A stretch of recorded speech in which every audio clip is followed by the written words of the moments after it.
Merry Christmas, Fixer family. It's Charmin, and today is day 11 of 12 days of a Rustic Christmas. And I know it means there's only one more day left. And I am so excited to be bringing you today's project. Now, you know that I love doing wreaths, and I haven't done a single one during this series. So today, I'm showing you how to create a wreath using natural dried cotton. Welcome to Fixin' 2.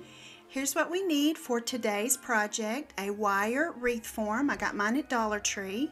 Some of these smaller berries from these picks I've been using all series. Some ribbon, not sure which one I'll use or both. Some wire cutters. Also these natural cotton, they call them natural dried cotton heads. I got these from Amazon. They come with wire on the bottom, and I'll make sure that I link that down below. And also your hot glue gun. So what we're going to do is, by taking our wreath form, normally you use it with the curved shape up. We're going to use it with the curved shape down. And of course, like I said, each one of these cotton heads come with a piece of wire that's kind of hooked through the hard part of the cotton head. And it has some of the stem left, and we're going to go through, and some of them that are a little bit too long, I am going to snip it down so that it will do well on our wreath form. Now, I've already put a couple in here for you to see, but what you're going to do is take 3 of the cotton heads. Now, that's what they called them on Amazon. You guys might have a different name for them, a cotton flower or a cotton bowl, but I'm just going to go with cotton head. We're going to take the 3 of them, and we're going to twist the wire together. And then on our wreath, the outside ring, you're going to count 1 in from the outside ring, so the second one from the outside. And then we're going to take and slide our wire in between the second and third, flipping it over, and of course using the wires there to twist it around that second little ring that's there from the outside. And what that does is it really brings that, it tightens it up really well. And you don't have to use any glue. There may be a time or two that you might need a little, but you won't use a lot. You're going to go ahead and twist it on there, and it brings it to the outside edge. Now you see that there, you can see that inner edge. Well, what we're going to do is, once we get all of our little bouquets done, then we're going to come in with a single one and go all the way around on the inside. So now it's just basically making your little bouquets and twisting those wires and getting them twisted onto your wreath form. You know, it is a little bit time consuming, but the result is amazing. Because guys, I was really not too sure about this wreath, but once the final thing is done, I am absolutely in love with the way that this turned out. It really turns out very rustic. So now we're going to just continue on around, and once we get them completely done around the outside, our little bouquets, now we're going to go in with the single one. And I found that you can untwist the wire, and you'll see that it's kind of through the bottom part of the actual cotton and the little bulb there that opens up. And you can really cut that stem all the way down. So once you get that done, we're going to actually flip this over and thread it down through that inner ring, and we're going to pull up one side to the second one from the inside. And hope that this makes sense and that you can see exactly what I'm doing here, because when you pull it to that second rung, from the kind of thread it through the first one to the second one and then twist it around, it really holds it nice and tight. So we'll just twist that on and then tuck the excess down in there so there's no sharp points there. So we'll get all of that done, and we'll be ready to move to the next step.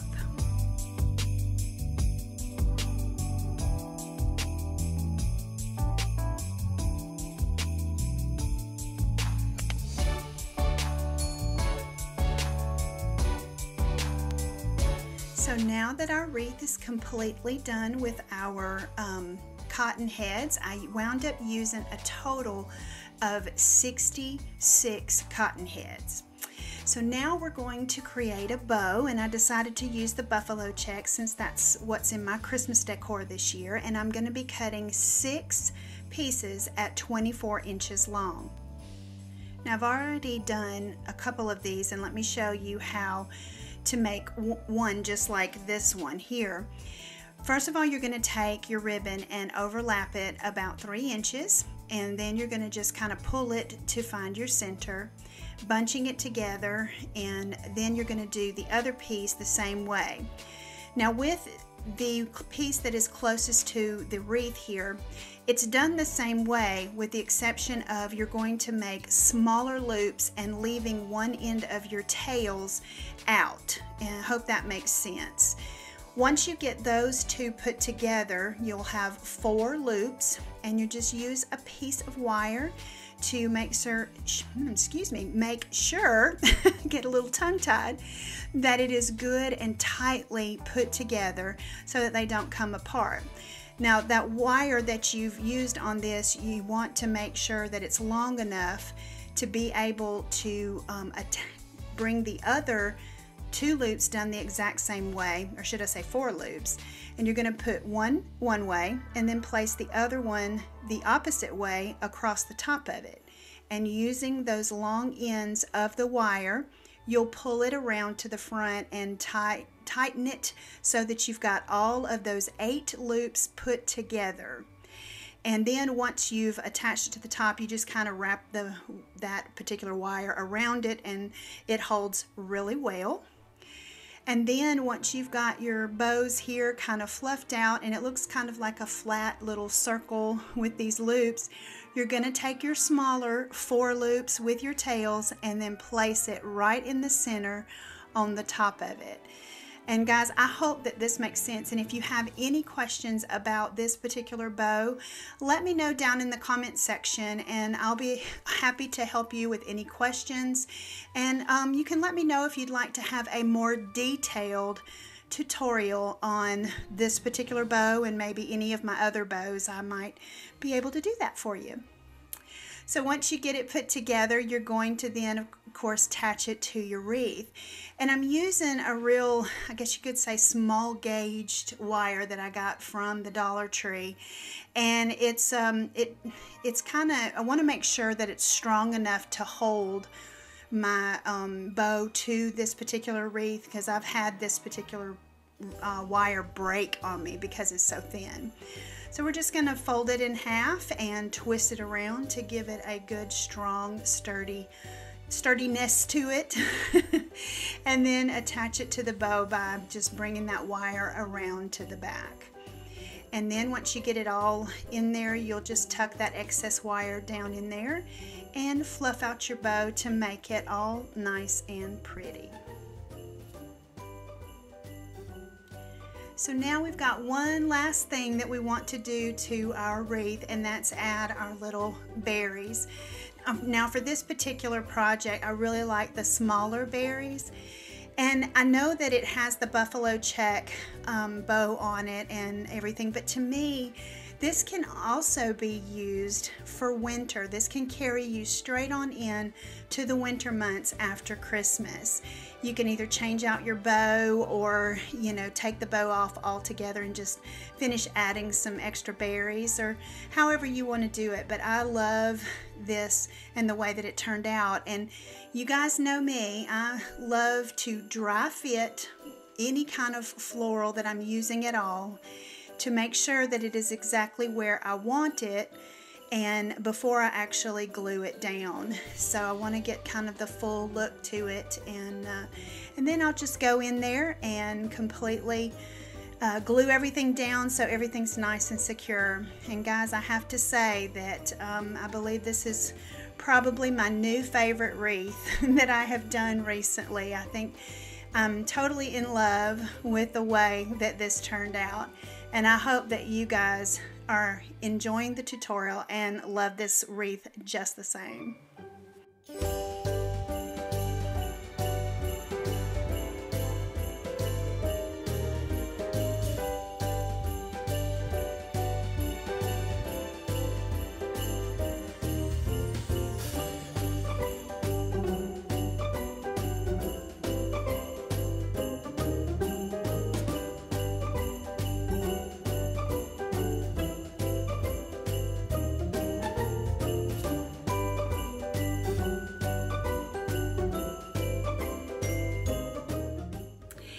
as always, I am so glad that you guys joined me today, and I hope that you were inspired to create something beautiful out of something so natural. And I think that even though it was a little bit time-consuming to make, but it's very simple, rustic, and I hope that you guys enjoyed this as much as I did. And I'm also looking forward to a little bit of downtime and being able to spend some time with my family.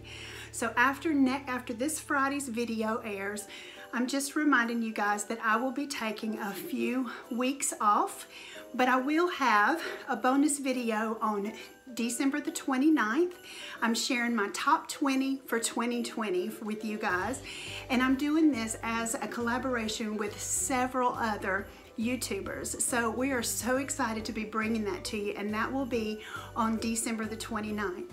And of course, I will be back on January the 5th, and I will be ready to kick off this new year with you guys, the Fixer family.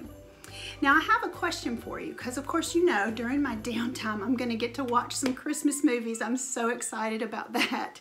And I want to know from you, what is your favorite Christmas movie? I really have several, but I have to say that my top most favorite is It's a Wonderful Life. And I know that that is an old movie, and I love, of course, like I said, the original version. I think it's the best, even in the black and white. I think they've gone in and kind of digitized it some with some of those muted colors, but still, that is my most favorite movie. And I would love to hear from you guys down in the comments section. Let me know what your favorite movie is. Well, you guys have a beautiful and blessed day, and always remember to keep looking up, because that's where it all is. I'll see you on the next video.